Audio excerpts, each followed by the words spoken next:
지난주에는 예수님의 탄생과 그 이후에 있었던 동방박사의 방문에 대한 말씀을 살펴보았습니다. 예수님께서는 하나님의 선민인 이스라엘의 왕으로 이 세상에 오셨습니다. 자, 신약의 교회가 세워지기 이전까지 이 세상에 존재했던 교회와 성도들은 이 이스라엘이라고 하는 한 민족 안에 집중되어 있었지요. 그래서 예수님은 그 언약의 백성이고 교회인 이스라엘의 왕으로 이 세상에 내려오신 것입니다. 그렇지만 정작 그분의 백성인 이스라엘 중에는 자기들의 왕을 알아보는 자들이 거의 없었습니다. 예수님의 출생날에 그분을 위해서 마련된 좋은 방은 한 곳도 없었고, 그래서 예수님은 이 가축들이 추위를 피하기 위해 사용하는 외양간에서 태어나서 그들의 그 동물의 먹이통에 누이셨습니다. 그리고 예수님이 출생하시고 약 2년쯤 이후에 동방박사들이 찾아왔다고 했는데, 그들 역시 이스라엘 백성과는 아무 관계가 없는 머나먼 이방의 민족이었죠. 이렇게 예수님은 당신의 백성들에게 영접을 받지 못하셨고 초라한 모습으로 이 세상에 오신 것입니다. 자, 거기에 한술 더 떠서 예수님은 그저 환영을 받지 못하신 정도가 아니라 박해를 받으시고 추방당하는 처지에 처하고 말았습니다. 오늘의 본문은 예수님께서 그 어린 시절에 박해를 당해서 멀리 이방 땅으로 피신해야 했던 슬픈 역사를 보여주고 있습니다. 자, 동방박사들은 예수님께 경배하고 예물을 바친 이후에 꿈속에서 하나님의 말씀을 들었습니다. 그들은 원래 헤롯에게 돌아가서 예수님이 계신 곳이 어디인지를 말해주기로 약조했지만 하나님께서는 그들에게 헤롯의 검은 속내를 말씀하신 것입니다. 그래서 그들은 다른 길로 해서 자기 나라에 돌아갔다라고 되어 있지요. 자, 오늘날에는 어떤 목적지로 이동할 때에 이 여러 다른 경로를 택하는 것이 너무나 쉽지 않습니까? 그렇지만 이 고대 사회에서 먼 길을 여행하는데 이 다른 길을 사용한다는 것은 그만큼 큰 위험과 고생을 감수해야 함을 의미했습니다. 박사들은 헤롯의 검문을 피하기 위해서 일부러 험하고 먼 길로 돌아가야 했을 것입니다. 왜냐하면 여행객들이 많이 사용하는 안전한 길에는 헤롯의 군대가 배치되어 있었기 때문이죠. 하나님께서는 박사들이 헤롯에게 발각되지 아니하고 안전하게 돌아갈 수 있도록 그들의 길을 인도해 주셨을 것입니다. 자, 이렇게 박사들이 돌아간 직후에 하나님께서는 요셉의 꿈속에도 나타나셔서 지시를 내려주셨습니다. 자, 본문의 13절 말씀입니다. 13절 말씀에 그들이 돌아간 이후에 마침 주님의 천사가 요셉에게 나타나 말하기를 일어나 아기와 그분의 어머니를 데리고 이집트로 피신하여 내가 내게 일러줄 때까지 그곳에 있어라. 헤롯이 아기를 찾아 죽이려 하기 때문이다 하니. 자, 요셉은 아기 예수님에게 닥친 위협이 무엇인지를 전혀 몰랐습니다. 또한 설령 안다고 할지라도 그가 이 권세자인 헤롯 왕을 어떻게 대항할 수 있겠습니까? 헤롯은 이제 곧 자기의 권세를 지키기 위하여서 군사들을 움직일 것이었습니다. 자, 이와 같이 하나님의 원수들은 항상 그리스도와 그분의 교회를 대적하기 위해서 온갖 음모와 흉계를 꾸밉니다. 그렇지만 하나님은 그들의 계략을 미리 다 알고 계시며 그들의 계획을 무력화시킬 방법 역시 모두 아십니다. 그래서 하나님은 요셉에게 모든 사실을 미리 알리시고 예수님을 보호하시기 위한 방책을 정하신 것입니다. 자, 그러면 하나님께서는 왜 예수님을 다른 곳이 아니라 이 이집트 땅으로 보내신 것일까요? 오늘 본문은 예수님께서 이집트로 가신 이유가 구약 선지자의 예언을 성취하기 위함이다 라고 했습니다. 자, 이 예언의 말씀은 호세아서 11장 1절에 나와 있습니다.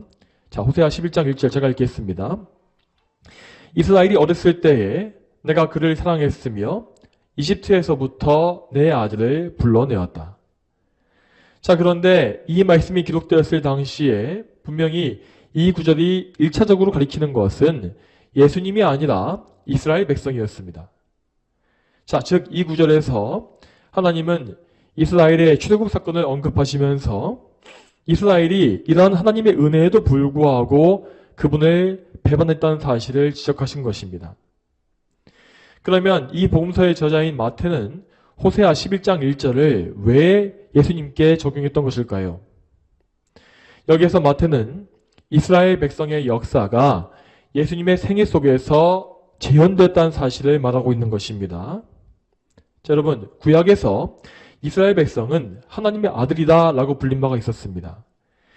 하나님께서는 당신의 아들과 같은 이스라엘 백성을 이집트에서 불러내심으로써 그분의 구속사가 전진해 가도록 섭리하신 바 있었습니다. 그리고 그 출애굽의 사건은 예수님의 생애를 통해서 재성취된 것입니다.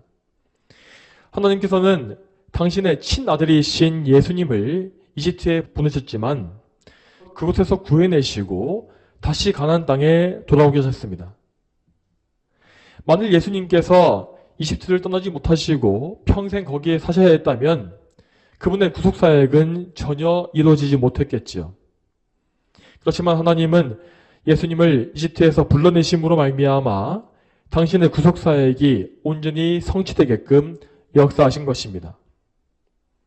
또한 출애굽 당시에 모세는 그리스도를 예표하는 사람으로서 하나님의 백성을 가나안 땅으로 이끄는 역할을 감당했습니다. 자, 그러나 예수님은 유일한 언약의 대표자요 원형으로서 당신의 모든 백성을 하늘의 가나안으로 인도하시는 사역을 하신 분이지요. 자, 이러한 의미에서 하나님께서는 어린 예수님을 이집트에 보내시고 나중에 다시 그분을 이스라엘 땅으로 보내신 것입니다. 그리고 또 한편으로 예수님의 행선지가 다른 지역이 아닌 이집트로 정해진 것은 예수님 가족의 생활에도 큰 도움이 되었다고 하였습니다. 자, 왜냐하면 이집트에는 이미 많은 유대인들이 건너가서 정착해 있었기 때문입니다. 자, 이스라엘의 역사상 이집트는 공경을 당했을 때에 피신하는 장소로 이용되어 왔습니다. 예전에 족장인 아브라함과 야곱은 이 극심한 기근을 피해서 이집트에 간 바가 있었고, 나중에 남유다 왕국이 멸망할 때에도 일부 유다 백성들이 이집트로 도망친 적이 있었습니다. 자, 이러한 긴 역사 속에서 이미 이집트 안에는 유대인들의 정착지가 마련되어 있었고, 예수님 당시에는 무려 100만 명이 넘는 유대인이 이집트 각지에 살고 있었다고 합니다. 그래서 이집트에는 유대인들의 회당이 세워져 있었고, 또한 같은 직업을 가진 유대인들끼리 쉽게 동업을 할 수 있는 환경이 되어 있었습니다. 예수님의 가족들은 이러한 유대인들의 공동체에 들어감으로써 생계를 유지하고 또한 외국 생활의 괴로움을 상당 부분 줄일 수 있었죠. 하지만 그렇다고 해서 예수님의 고난이 모두 사라진 것은 아니었습니다. 자, 아마도 예수님은 이집트 북부에 있는 도시인 알렉산드리아로 가셨을 것으로 추측되는데, 자, 베들레헴에서 알렉산드리아까지의 거리는 560km로서 약 20일이 걸리는 긴 여행길이었습니다. 자, 어린 예수님은 부모님과 함께 이렇게 길고 험한 여행을 해야만 했고, 나중에 헤롯의 죽음 이후에도 또다시 어린 나이에 그 길을 돌아오게 된 것이죠. 또한 아무리 유대인들이 많이 살고 있다 할지라도 이집트는 유대인들에게 외국의 이방 땅일 뿐이었습니다. 부모의 사랑을 받으면서 편안한 생활을 해야 하는 어린 시절에 예수님은 이미 머나먼 타향에 가서 많은 고난과 궁핍함을 경험해야 했던 것입니다. 이처럼 예수님은 우리 비천한 죄인들을 대신하시기 위하여 그 생의 처음 시작부터 이렇게 온갖 고난으로 가득한 힘든 인생을 사셔야 했습니다. 자, 그러면 다음으로 16절에서 18절까지 말씀을 보겠습니다. 자, 여기에는 예수님을 찾아내서 죽이기 위해서 헤롯이 벌였던 유아학살의 만행이 기록되어 있습니다. 자, 이 중에서 16절을 다시 읽어보겠습니다. 16절에 그때 헤롯이 박사들에게 속은 것을 알고 몹시 분노하여 사람들을 보내어 그가 그 박사들에게 알아본 때를 기준으로 하여 베들레헴과 그 인근 모든 지역에 사는 사내 아이들을 2살로부터 그 아래로 모두 죽였으니. 자, 이때 헤롯은 박사들에게 속았다는 사실 때문에 크게 분노했습니다. 이 헤롯은 이 자존심이 아주 강했고 또한 자기 애가 정말 강한 자였습니다. 이런 종류의 사람들은 다른 사람들에게 속거나 조롱당했을 때에 가장 큰 분노를 폭발시키는 것을 볼 수 있죠. 또한 헤롯은 에사의 후손인 이돔의 사람으로서 태생적으로 유대인들에 대한 적개심을 가지고 있었습니다. 그는 자기 권력을 지키기 위해서 유대인들을 우대해주는 척 했지만 평생 동안 온갖 폭정을 펼치면서 수많은 유대인들을 학살한 전력이 있었습니다. 그래서 그는 유대인의 왕이라 불리는 이 메시아에 대해서 본능적인 증오심을 품은 것입니다. 또한 더불어서 그는 자기의 권력을 지키기 위해서라면 이 사람을 죽이는 일을 아무렇지도 않게 행했는데 심지어 그는 의심병과 망상으로 인하여서 자기의 아내와 두 아들을 죽인 전력이 있었죠.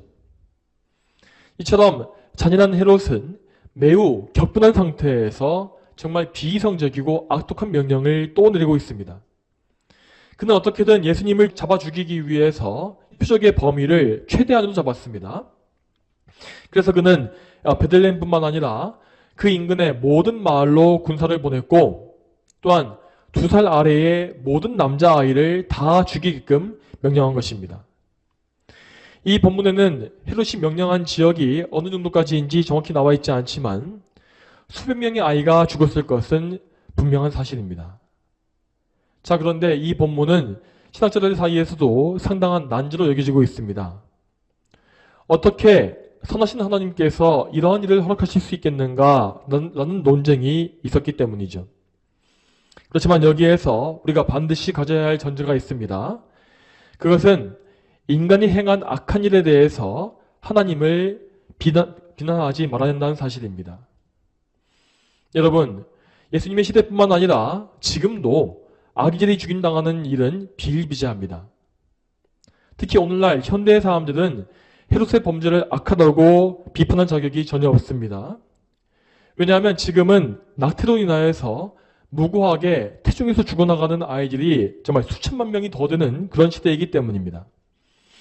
여러분, 이렇게 인간들이 악한 일을 행하고 있으면서 이렇게 직접 악한 일을 행하고 있는 그런 주제에 어떻게 그 모든 악의 원인을 하나님께 돌릴 수 있겠습니까? 이 세상의 모든 사악한 일들은 오직 인간의 죄와 타락으로 인해서 생기는 일이기 때문에 바로 인간의 책임인 것입니다. 또한 우리는 이렇게 어린 나이에 죽는 사람이 많다는 사실을 보면서 인간의 죄라는 것이 얼마나 무서운 심판을 가져오는지를 잘 생각해야 합니다. 자, 성경은 모든 인류가 아담과 함께 범죄하고 타락했다고 말하고 있습니다. 아담은 우리의 대표자로서 우리를 대신하여서 하나님의 언약에 순종할 책무를 가지고 있었습니다. 성경은 이러한 원리에 대하여 우리가 그의 허리 안에 있었다라고 말하고 있죠.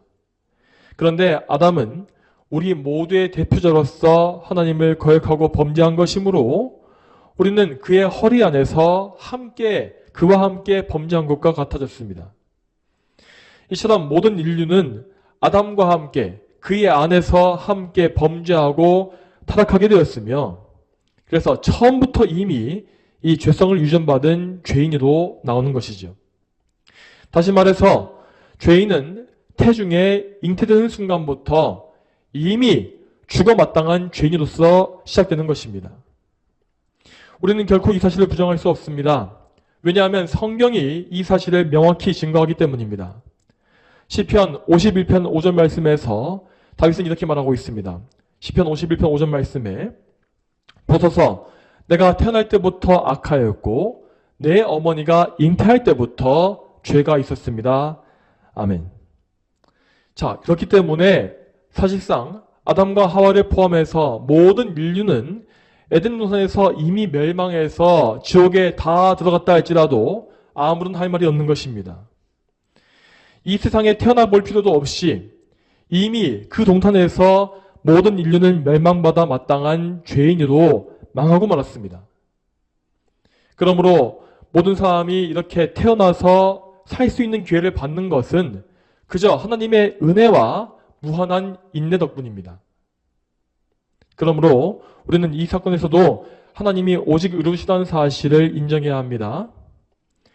이 불쌍한 남자아이들이 죽은 것은 헤롯의 책임이고 더 나아가서 죄를 지은 인간의 책임입니다. 하나님은 모든 일에 순결하시고 항상 공의로우시며 그리고 정직하게 모든 일을 하시는 분이십니다. 자, 그렇다면 하나님은 이 사건을 통해서 어떤 뜻을 이루신 것이겠습니까? 물론 우리는 이 사건을 허락하신 하나님의 뜻을 완전히 이해할 수 없습니다. 우리는 다만 하나님께서 언제나 의로운 일만을 하신다는 사실을 믿어야 합니다. 이런 믿음을 전제로 해서 우리는 성경의 증거를 통해서 그 이유를 추측해 볼 뿐입니다. 청교도 성경 주석가인 매튜 목사님은 이 아이들의 죽음이 순교였다고 해석하고 있습니다. 왜냐하면 이 아이들은 하나님의 백성인 이스라엘의 아이들이고 또한 그리스도의 원수에 의하여 죽임당한 것이기 때문이죠. 실제로 이 아이들은 그리스도로 인하여서 피를 흘리게 된 것이므로 이 해석에는 충분한 정당성이 있다고 할 수 있습니다. 이러한 해석이 사실이라면 하나님께서는 이 아이들을 일찍 거듭나게 하심으로써 구원을 주셨을 것이 분명합니다. 또한 오늘 본문의 말씀은 이 사건을 통해서도 구약의 예언이 성취되었음을 말하고 있습니다. 17절과 18절을 보게 되면 이 구약 성경에 선지자 예레미야의 예언이 인용되어 있는데 이 말씀은 예레미야 31장 5절 말씀에 31장 15절 말씀에 나와 있습니다. 예레미야 31장 15절 말씀, 이 말씀 제가 읽겠습니다. 자, 여호와께서 이같이 말씀하신다. 라마에서 소리가 들리니 통곡하며 애절하게 우는 소리이다. 라헬이 자기 자식들 때문에 울며 자식들을 잃었으므로 위로받기를 거절한다. 자, 이 말씀은 예레미야가 남유다 왕국에 내려질 하나님의 심판을 미리 예언한 것입니다. 이 말씀에 나오고 있는 라마라는 곳은 이 베냐민 지파에 속한 성읍인데 나중에 바빌로니아 군대가 유대인들을 포로로 끌고 갈 때에 이 라마라는 성읍에 그들을 집결시킨 이후에 다시 끌고 갔다고 합니다. 그래서 남유다가 멸망한 당시에 라마는 남유다 백성들의 처절한 통곡과 신음소리로 가득 차게 되었습니다. 그리고 이 말씀에서 이 굳이 라헬의 통곡이 언급된 이유가 무엇일까요? 그 이유는 이 라마라는 곳의 근방에 라헬의 무덤이 있었기 때문입니다. 또한 라헬은 요셉과 베냐민을 낳은 어머니로서 라마가 속한 베냐민 지파의 어머니라고 할 수 있을 것입니다. 그러므로 예레미야는 비유적인 표현을 통하여서 이스라엘 백성의 슬픔을 라헬의 통곡에 빗댄 것이죠. 마치 아이들을 잃어버린 어머니의 통곡처럼 이스라엘 백성은 자신의 죄 때문에 큰 소리로 통곡하게 되었습니다. 그리고 예레미야의 예언은 이렇게 베들레헴에서 일어났던 유아학살 사건을 통하여서 최종적으로 성취되었습니다. 남유다의 백성들이 자기의 죄 때문에 큰 슬픔을 당했던 것처럼 예수님 당시의 유대인들 역시 이 베들레헴 백성들 역시 자기의 죄로 인하여서 엄청난 슬픔을 당하게 됐습니다. 베들레헴의 주민들은 그들의 왕으로 오신 메시아를 전혀 알아보질 못한 만큼 오랫동안 어두운 상태에 있었고 아주 이전부터 죄와 불신앙에 깊이 빠져 있었습니다. 그래서 그들이 자기 죄 때문에 재앙을 당하는 것은 분명 공의로운 심판을 받은 것이었습니다. 그렇지만 하나님은 결코 죄인들에게 징계 내리시는 것을 기뻐하지 않으십니다. 하나님은 무서운 공의로서 그들을 심판하시지만 그들이 멸망하는 것을 즐거워하시는 것이 아닙니다. 자, 왜냐하면 하나님은 완전한 공의와 더불어서 또한 완전한 사랑을 가지신 분이기 때문입니다. 자, 그러므로 오늘 본문에서와 같이 죄로 인한 어둠이 가장 극심해진 그런 시대에도 하나님은 소망의 빛을 비추어 주시는 것입니다. 하나님께서는 당신의 백성을 징계하실지라도 그들을 다시 싸매주시는 분이십니다. 자, 앞에서 봤던 예레미야 예언에는 그 이후에 곧바로 소망과 회복에 대한 예언이 이어지고 있습니다. 예레미야 31장 16절과 17절의 말씀을 보겠습니다. 예레미야 31장 16절과 17절 말씀에 여호와께서 이같이 말씀하신다. 너는 소리내어 울지 말고 내 눈에서 눈물을 흘리지 마라. 내 일에 보상이 있을 것이니 그들이 원수의 땅에서 돌아올 것이다. 여호와의 말이다. 내 장래에 희망이 있으니 내 자녀들이 자기들의 영토로 돌아올 것이다. 여호와의 말이다. 여러분, 이 소망의 말씀 역시 예수님을 통해서 성취된 것을 우리는 알아야 합니다. 비록 예수님 당시에 이스라엘은 하나님께 범죄함으로써 징계를 받았지만 하나님은 그들에게 구주이신 그리스도를 보내주셨습니다. 예수님은 지금 이집트 땅으로 잠시 피신하시지만 곧 이스라엘 땅으로 돌아오실 것이고 또 30년 이후에는 공생의 사역을 통해서 이스라엘 백성을 싸매 주실 것입니다. 참으로 예수님은 온 이스라엘의 왕으로서 그들을 죄에 노예된 것에서 풀어주시고 해방시키시고 마치 그들의 약속의 땅에 돌아오게 하시듯이 죄에서 구원하시는 그런 놀라운 긍휼과 사랑을 베풀어 주실 것입니다. 그러므로 우리는 헤롯의 범죄로 일어났던 이 끔찍한 사건 속에서도 하나님의 긍휼하심을 발견해야 합니다. 하나님은 그분의 백성이 범죄할지라도 그들을 영원히 버리지 아니하시며 또한 당신의 언약을 결코 깨뜨리지 아니하십니다. 우리는 항상 하나님의 신실하심을 생각하면서 그분 앞에 회개하고 또한 그분을 찾고 구하는 겸손한 마음을 견지해야 합니다. 자, 이제 다음으로 오늘 본문의 세 번째 부분인 19절부터 23절까지 말씀을 보겠습니다. 자, 이 본문은 헤롯 1세의 죽음과 예수님 가족의 귀향 사건을 다루고 있습니다. 헤롯 1세는 그의 통치 38년에 70세의 나이로 병들어 죽었습니다. 그가 죽은 것은 예수님께서 이집트로 피신하신 지 대략 1, 2년 이후인 것으로 추측되고 있습니다. 그러니까 헤롯은 겨우 1, 2년 동안 지속될 자기의 왕위를 위해서 메시아를 대적하고 아이들을 학살하는 그런 큰 죄악을 범한 것이죠. 자, 이 포악한 왕의 최후는 정말로 끔찍했다고 전해지고 있습니다. 유대인 역사가인 요세푸스는 헤롯이 죽을 때에 온갖 심각한 질병에 시달렸다고 기록하고 있습니다. 그의 기록에 따르면 헤롯은 내장이 썩고 벌레가 나오며 악취와 경련이 끊이지 않았다고 합니다. 의사들이 모여서 어떤 약을 쓸지라도 효과가 없었고 그는 극심한 고통과 오랜 기간 싸우다가 끔찍하게 죽었습니다. 이러한 헤롯의 죽음은 하나님의 진노와 심판에 의한 것으로서 일반적인 죄인들의 죽음과 비교할 수 없이 무섭고 두려운 그런 죽음이었습니다. 자, 이렇게 하여서 헤롯은 하나님의 심판으로 말미암아 최후를 맞이했습니다. 이에 하나님은 당신의 아들 예수님을 이집트에서 불러내시어서 이스라엘 땅으로 돌아오게 하십니다. 자, 그렇지만 예수님의 가족은 예수님의 출생 이후에 잠시 살고 있었던 베들레헴으로 돌아가지 못했습니다. 대신에 요셉과 마리아는 자기들이 원래 살았던 갈릴리의 나사렛 지방으로 돌아가서 정착하게 되었지요. 22절을 보게 되면 요셉이 헤롯의 아들인 아켈라오를 피해서 갈릴리 지방으로 가게 되었다라고 되어 있습니다.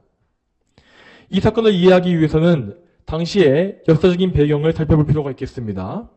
자, 헤롯 1세가 죽은 이후에 로마 제국은 헤롯 1세가 통치하던 영역을 그의 세 아들에게 나눠주었습니다. 헤롯의 첫째 아들인 헤롯 아켈라오는 예루살렘을 포함한 유대 지역과 사마리아를 할양받았고 또한 헤롯 안디바는 갈릴리와 베레아 지역을 받았으며 그리고 헤롯 빌립은 갈릴리의 북동쪽 지역을 다스리게 되었지요. 그런데 유대 지역을 통치하던 헤롯 아켈라오 이 첫째 아들은 자기 아버지의 잔혹함을 그대로 빼닮은 자였습니다. 그래서 그는 아버지보다 더한 폭군이 되었는데 그 때문에 유대인들은 그를 로마 황제에게 수차례 고발했다고 합니다. 그 결과로 그는 통치 10년 만에 폐위되었고 그 이후로 유대 지역은 로마 제국이 직접 파견한 총독에 의해서 통치되게 되었죠. 자, 이러한 역사적 배경에 의해서 요셉과 마리아는 아킬라오가 통치하는 유대 땅에 살지 못하게 되었습니다. 그렇지만 다행스럽게도 그들의 고향인 갈릴리 지역을 통치하게 된 헤롯 안디바는 아킬라보다 비교적 부드러운 통치를 했기 때문에 그들은 자기들의 고향인 나사렛으로 돌아가 살게 되었습니다. 이 사실에 대하여서 우리는 또다시 구약의 예언이 성취됐다는 사실을 볼 수 있습니다. 오늘 본문의 23절 말씀에 이렇게 되어 있습니다. 나사렛이라는 동네로 가서 살았다. 이는 선지자들 통하여서 그가 나사렛 사람이라고 불릴 것이다 라고 하신 말씀을 성취하시려는 것이었다. 자, 그런데 여러분께서 성경을 보시면 아시겠지만 이 본문에 대해서는 이 구약의 구절이 어디인지 나와 있는 주석이 나와 있진 않습니다. 자, 그 이유는 이 본문이 구약의 예언을 직접 인용한 것이 아니기 때문입니다.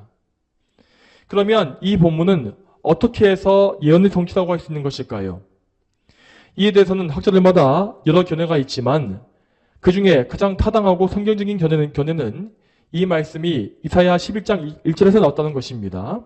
자, 이사야 11장 1절 말씀을 같이 보겠습니다. 이새의 줄기에서 한 싹이 나며 그 뿌리들로부터 한 가지가 나와서 열매를 맺을 것이고. 아멘. 자, 이 말씀은 이 다윗의 아버지인 이새와 그 후손의 계보를 한 나무의 모습에 비유하고 있습니다. 자, 이 말씀은 정확히 메시아이신 예수님을 가리키는 말씀이지요. 특히 이 말씀의 후반부는 그 뿌리들로부터 한 가지가 나온다라고 했는데 여기에서 가지라는 단어는 히브리어로 넷제르입니다. 이 넷제르라는 단어는 나사렛과 그 어원이 같다고 합니다. 그래서 실제로 나사렛이라는 이름은 히브리어로 어린 순, 가지, 새싹 등을 의미하죠. 또한 이사야 11장 1절 이외에도 구약의 예언서들에는 예수님을 이렇게 가지나 어린 순에 비유한 말씀이 정말 많이 나옵니다. 이처럼 구약 성경의 예언은 예수님께서 연약한 새싹이나 가지와 같이 보잘것없고 작은 모습으로 오실 것이라고 미리 예언한 것입니다. 이 예언의 성취로서 예수님은 연한 가지라는 뜻을 가진 나사렛 마을에서 오신 분이라고 불리게 된 것이지요. 구약 성경에서 예수님을 연한 순과 가지에 비유한 것은 그분의 겸손함과 자기 비하를 잘 보여줍니다. 그리고 이와 마찬가지로 그분이 나사렛 사람이라고 불리신 이것은 그분이 자기를 철저히 낮추신 겸손함을 또 보여주고 있는 것입니다. 그 당시에 갈릴리 지역은 이스라엘 중에서도 상당히 무시당하는 지역이었습니다. 갈릴리 지역은 과거 북이스라엘에 속했던 지역으로서 이스라엘의 정통성을 계승하는 남유다의 지역에 비해서 수준이 떨어지는 것으로 여겨진 것입니다.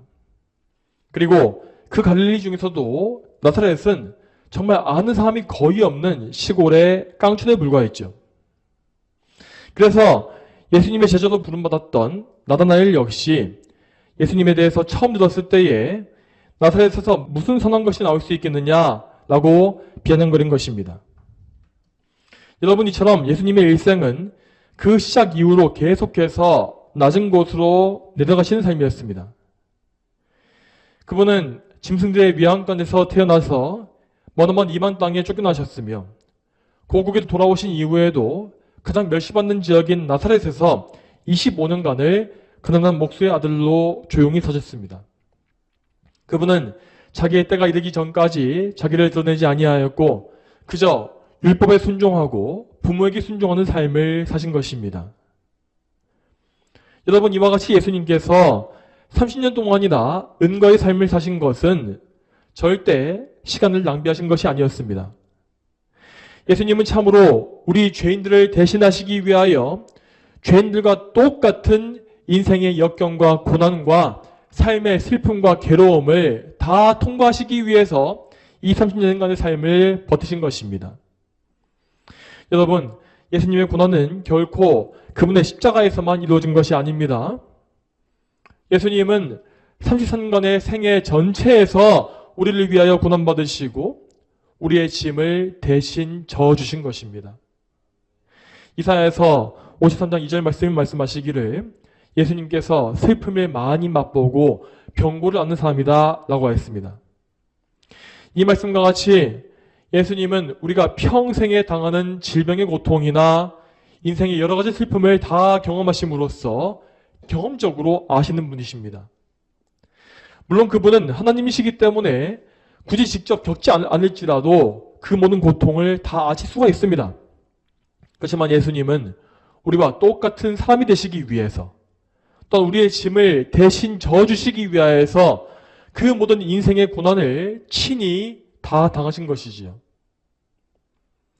그러므로 우리는 우리 인생의 모든 짐을 그 어떤 것이라 할지라도 예수님께 다 맡길 수가 있습니다. 그분은 우리의 모든 어려움을 체휼하시는, 적금으로 긍휼히 여기시는 우리의 대제사장이십니다. 여러분의 모든 문제와 근심과 탄식과 괴로움과 슬픔을 다 주님께 가서 말씀드리십시오. 그리고 믿음으로 말미암아 기도로써 그 모든 짐을 그분께 맡겨버리십시오.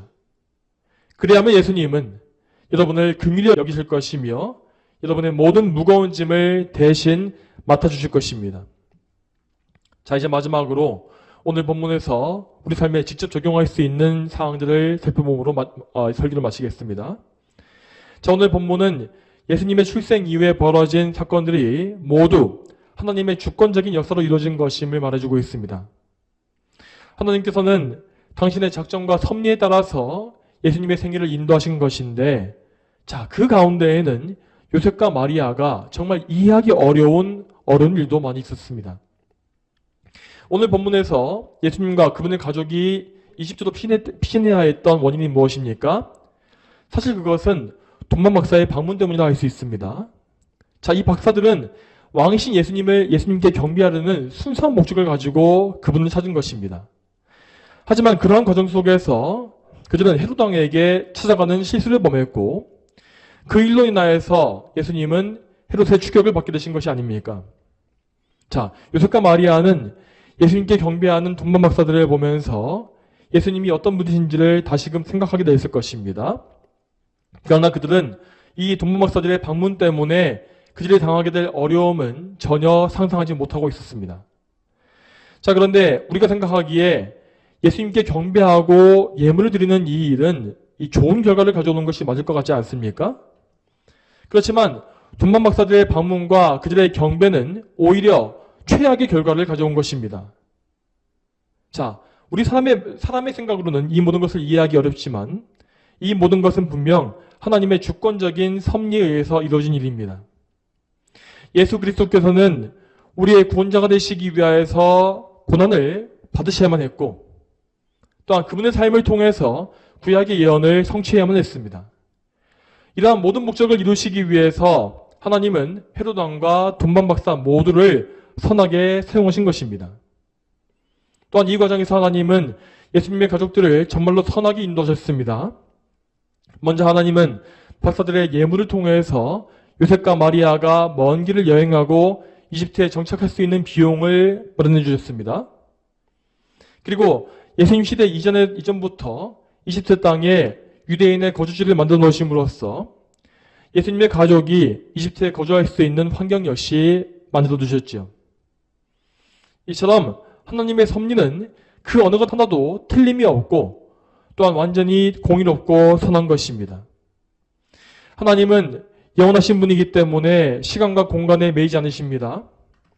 따라서 그분은 인간 역사 전체를 한눈에 보시면서 그 안에 있는 모든 일들이 다 당신의 뜻대로 이루어지도록 친히 운행하고 계신 것입니다. 자, 그러므로 우리 성도들은 언제나 하나님의 섭리에 대해서 전적인 신뢰를 드려야 합니다. 자, 오늘 본문에서 어린 예수님이 당하신 이 일처럼 우리 인생에도 때때로 정말 이해가 되지 않는 최악의 상황이 벌어지는 경우가 있습니다. 분명 하나님의 선하신 뜻이 이루어지는 것 같이 보였던 순간에 갑자기 모든 일이 다 뒤집어지고 너무나 힘겨운 상황이 벌어지는 수가 있는 것입니다. 우리의 온 사방이 막혀있는 것 같이 보이고 심지어 내가 하나님께 버림받은 것처럼 느껴지는 상황도 닥쳐올 수 있습니다. 그렇지만 우리는 그 모든 상황 속에서 하나님의 섭리를 신뢰해야 합니다. 비록 우리가 혼란에 빠져서 갈피를 잡지 못하고 있다 할지라도 하나님께서는 완전한 질서와 균형 가운데 모든 일을 다 통제하고 계십니다. 심지어 마귀가 날뛰고 원수들이 번성하는 최악의 상황 속에서도 하나님은 모든 악한 자들과 세상의 모든 일들을 다 지배하고 있습니다. 하나님께서는 그분의 언약 안에 있는 백성들을 절대로 저버리지 아니하시며 그리스도 안에서 완벽하게 보호하십니다. 자, 그러므로 우리는 그 어떤 상황 속에 처한다 할지라도 오직 한 가지에만 집중해야 합니다. 그것은 바로 하나님과의 관계입니다. 우리는 예수 그리스도를 나의 주님으로 믿으며 예수님을 통하여서 하나님과 함께 거해야 합니다. 시험 속에서도 우리는 죄 짓는 것을 피하고 오직 그리스도로 말미암아 하나님과 화목하기를 간구해야 하는 것입니다. 우리가 하나님을 의지하면 그분은 결코 우리를 저버리지 않으실 것입니다. 우리는 항상 이 사실을 굳게 믿어야 합니다. 또한 오늘 본문의 말씀은 이 세상의 부귀영화를 추구하는 인생이 얼마나 허망한지를 보여주고 있습니다. 오늘 말씀에 나와 있는 헤롯을 보게 되면 그는 이 세상의 왕들과 권력자를 상징하는 인물로 등장하는 것입니다. 그는 정말로 모든 인생이 누릴 수 있는 모든 것을 소유해보고 다 경험해봤던 사람입니다. 그렇지만 그의 인생은 얼마나 비참하고 무가치했습니까? 그가 왕의 권세를 가지고 행했던 것은 하나님의 아들이신 예수 그리스도를 박해하는 일이었습니다. 심지어 헤롯은 반역죄를 색출한다는 명목하에 무고한 아이들을 살해하는 사악한 죄까지 범했지요. 헤롯은 이렇게 평생을 하나님의 원수로 살면서 결국 마귀의 하수인 노릇을 하였고 그의 죄를 그대로 지고 참혹한 죽음을 맞이했습니다. 그리고 마침내 그는 지옥의 멸망으로 떨어졌죠. 이처럼 하나님은 사악한 헤롯을 무섭게 심판하심으로써 당신의 공의가 얼마나 두려운지를 똑똑히 보여주셨습니다. 자, 여러분, 이것이 바로 회개하지 않는 사람들의 일생입니다.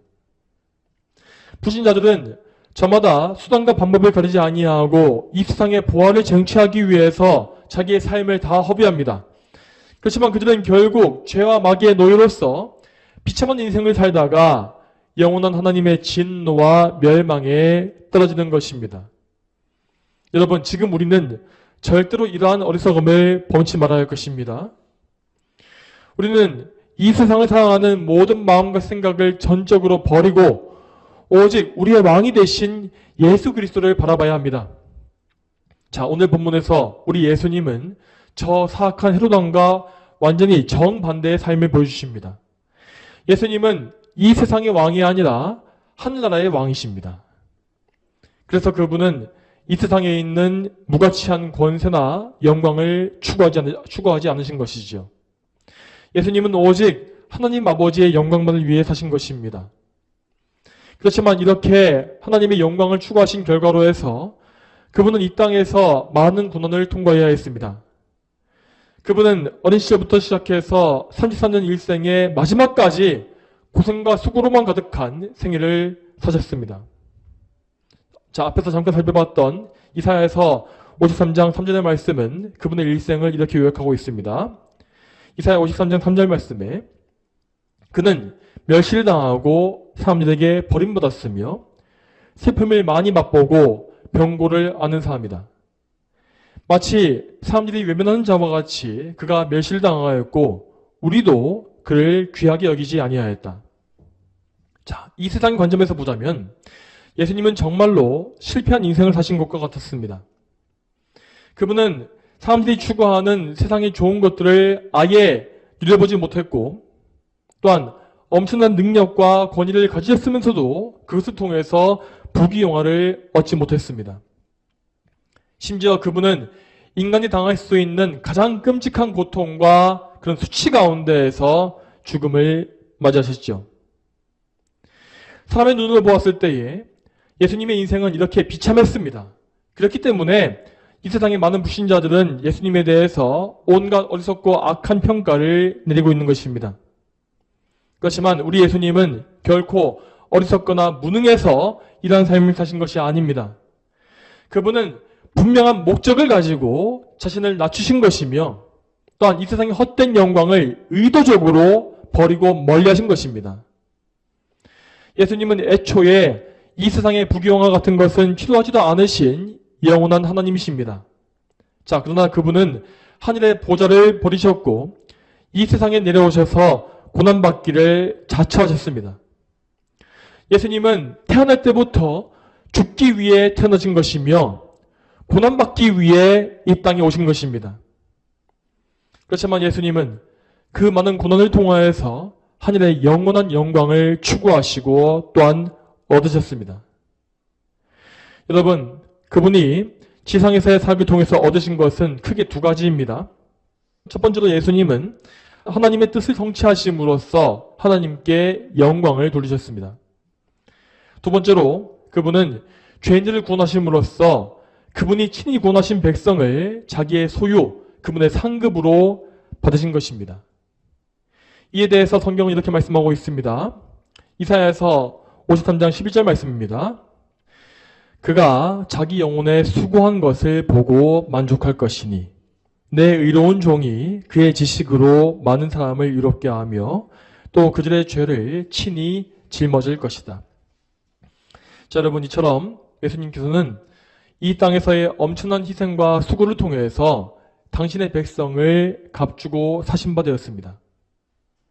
자, 하나님 아버지께서는 그리스도의 순종에 대한 보상으로 그분에게 가장 뛰어난 이름을 주셨으며 이 세상의 모든 피조물들을, 특히 그분의 교회와 성도들을 그분의 이름 앞에 무릎 꿇게 하셨습니다. 예수님은 이 영광을 취하시되 또한 장차 그분의 백성들과 함께 그 영광을 누리실 것이다 라고 했습니다. 이러한 예수님의 은혜로 말미암아서 우리 성도들은 하늘에서 영원한 영광을 받는 것이며 또한 그리스도와 함께 그 하늘나라를 영원히 통치하게 되는 것입니다. 그러므로 성도 여러분, 우리는 이 땅에서 주님과 함께 고난받는 것을 당연하게 여겨야 할 것입니다.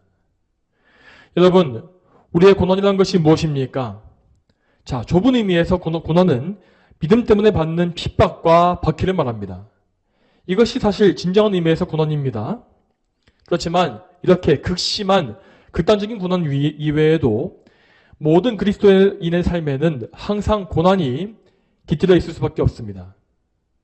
자, 예수님을 믿기 위해서 윤택한 삶을 포기하는 것은 이건 역시 고난입니다. 또한 예수님께 순종하기 위하여서 나를 부인하는 모든 것은 모두 우리의 고난입니다. 우리는 예수님으로 인하여서 나의 정욕을 포기해야 하고 내가 하고 싶은 것과 가지고 싶은 것을 포기해야 할 때가 많습니다. 또한 가고 싶은 곳에도 갈 수가 없고 되고 싶은 사람이 될 수도 없으며 또한 계명을 따르기 위하여서 이 세상 사람들이 이해하지 못하는 많은 고난을 통과해야만 합니다. 그렇지만 우리는 이러한 고난들을 번거로워하거나 슬퍼하지 말아야 합니다. 여러분, 우리 예수님께서 얼마나 큰 고난의 삶을 사셨는지를 기억하십시오. 우리의 삶은 그저 예수님이 먼저 걸어가신 고난의 길을 뒤따라가는 것에 불과합니다. 자, 이 말은 예수님께서 그렇게 고난받으셨기 때문에 우리도 당해봐야 한다. 그런 의미가 아닙니다. 우리는 예수님께 연합되었기 때문에 그분과 같은 믿음으로 인한 고난을 받게 되어 있는 것입니다. 우리는 이 땅에서 예수님의 고난에 연합되어서 함께 고난받고 또한 나중에는 그분의 영광에 연합되어서 함께 영광을 받습니다. 그렇기 때문에 우리가 지금 받고 있는 고난은 결코 우리를 망하게 만드는 고난이 아닌 것입니다. 우리와 다르게 불신자의 고난은 그들의 죄로 인한 형벌이기 때문에 그들의 인생을 갉아먹고 결국 파멸에 이끕니다. 그렇지만 성도의 고난은 예수님과 연합함으로써 받는 고난이기 때문에 그들을 성화시키고 거룩과 영광에 이르게 하는 것입니다. 다시 말해서 성도의 고난은 최후의 승리가 보장되어 있는 복된 고난인 것이죠. 요한복음 16장 33절 말씀에서 예수님은 이렇게 말씀하신 바 있습니다. 내가 너희에게 이것들을 말하는 것은 너희가 내 안에서 평안을 갖게 되는 것이다. 너희가 세상에서 혼란을 당하지만 용기를 내라. 내가 세상을 이겼다. 여러분, 이 말씀과 같이 우리는 이 세상을 이기신 예수님을 믿어야 합니다. 우리의 머리가 되신 예수님께서 이미 이 세상을 이기셨기 때문에 우리는 반드시 예수님과 함께 최후의 승리에 도착할 것입니다. 우리는 우리의 승리와 우리의 구원과 면류관을 빼앗길까봐 겁낼 필요가 없습니다. 참으로 거듭난 그리스도인은 구원의 확신 가운데에서 이 확신 안에서 어떻게 하면 하나님을 영화롭게 할지 그것만을 생각하며 살면 되는 것입니다. 여러분, 우리 모두에게 이러한 확신과 참된 믿음이 있기를 소망합니다. 그리고 우리가 그 믿음으로 말미암아 우리 주님이신 예수 그리스도를 온전히 의지하고 또한 예수님을 통해서 하나님께 모든 영광을 돌리게 되기를 축복합니다. 다 함께 기도하겠습니다. 하나님 아버지, 오늘도 마태복음의 말씀을 통하여서 예수님의 생애를 보게 하시고 예수님께서 이 땅에 오신 목적이 무엇인지를 우리가 보게 하심에 참 감사드립니다.